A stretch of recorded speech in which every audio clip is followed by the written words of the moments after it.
Sőt, még fényképezés ilyenkor. Fényképező? Leveszlek, bátya. Szemem a világító? Ott dolgozza.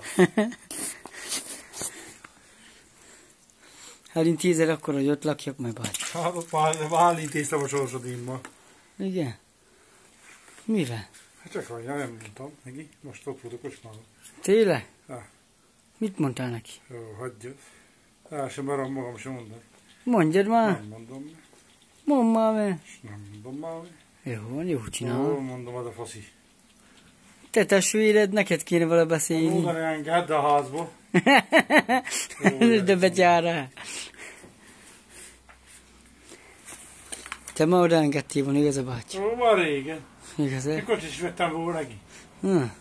Ha, te meg a pénzt le kellett volna tegyelni, nem mi? Nem kell nekem pénzbe.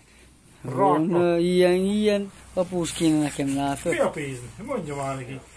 Enni adtál volna?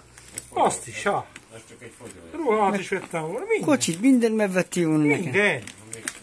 Még fáj is kellett volna járnod. Menjél már, tényleg? Én ma hónap megyek hozzátok lakni. Ma hónap megyek hozzátok. Akkor mit várnál tőlem? Mit várnál tőlem? Semmit. Jaj, Semmit. Eltétem.